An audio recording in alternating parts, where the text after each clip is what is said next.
L'innovation joue un rôle crucial parce que, en fait, c'est le moteur de la croissance dans les économies développées. Quand on est une économie moins développée, on peut faire de la croissance en accumulant du capital ou en imitant des technologies plus avancées. Mais quand on est un pays avancé comme le nôtre, on n'a pas d'autre choix que l'innovation pour maintenir la croissance, pour avoir une croissance soutenue. Mais l'innovation, c'est ce qui permet de résoudre plein de problèmes.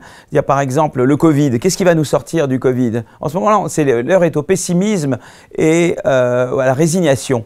Mais en fait, ça c'est un monde sans innovation, sans destruction créatrice. La destruction créatrice, c'est-à-dire les innovations qui remplacent les anciennes activités, eh bien, ça nous donne la clé de beaucoup de choses. Qu'est-ce qui va nous sortir de la nasse du Covid? C'est l'innovation, c'est elle qui va nous permettre de trouver de nouveaux traitements, de nouveaux vaccins. Qu'est-ce qui permet de croire dans la possibilité d'une croissance durable malgré le réchauffement climatique? C'est l'innovation verte. Qu'est-ce qui fait qu'on va pouvoir relancer l'ascenseur social? C'est à nouveau l'innovation parce qu'elle va créer de nouvelles activités, de nouveaux emplois. Le problème, c'est que l'innovation ne va pas spontanément là où vous voulez. Et c'est pour ça qu'il faut l'État et la société civile pour diriger l'innovation dans la bonne direction, pour faire qu'elle soit verte, pour faire qu'elle soit plus inclusive.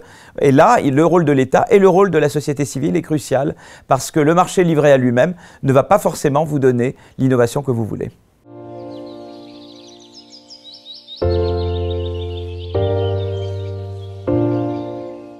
Alors vous avez raison, le problème de l'innovation, c'est que ça détruit des activités existantes. Donc ça peut mettre des personnes au chômage.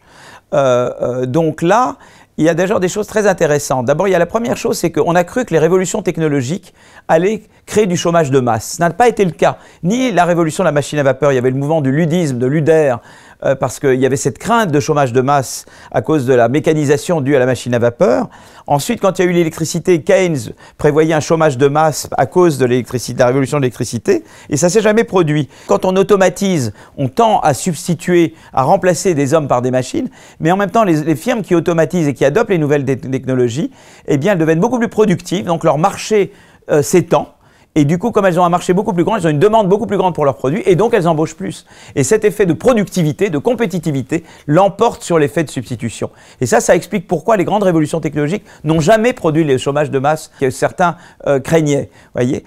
Alors maintenant, ça ne veut pas dire qu'il n'y a pas des gens qui vont devoir changer d'emploi. C'est-à-dire que, effectivement, et de plus en plus dans une économie d'innovation, on est amené à changer de secteur et d'emploi. Et là, c'est les Danois qui ont trouvé la flexi-sécurité, c'est-à-dire une manière de faire en sorte que l'individu n'est jamais soumis à un risque de grosses pertes de revenus et il rebondit, c'est-à-dire s'il perd son emploi, il a des garanties de revenus et il reçoit une très bonne formation pour pouvoir rebondir sur un nouvel emploi. Et il y a eu des études très intéressantes, ma collègue Alexandra Roulet notamment, qui a montré qu'au Danemark, la perte d'un emploi n'a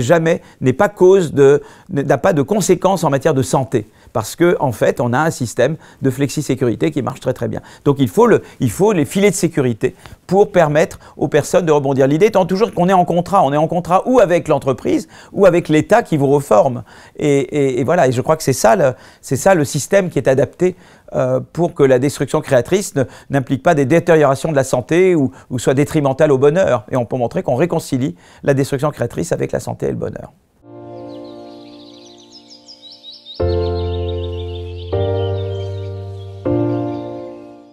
D'abord, il y a l'idée de dire c'est les entreprises qui vont faire l'innovation. Seulement, il faut les inciter. Donc, l'État, d'abord, a un rôle à jouer à travers certains instruments. C'est évident que le prix du carbone, on sait que, par exemple, le prix du carbone va inciter les entreprises à diriger leur innovation vers le vert. C'est un instrument qu'il ne faut pas négliger. Mais il y en a d'autres. Les subventions à l'innovation verte. La politique industrielle verte, par exemple, aux États-Unis, ils ont créé ce qu'on appelle les Defense Advanced Research Project Agency, les DARPA.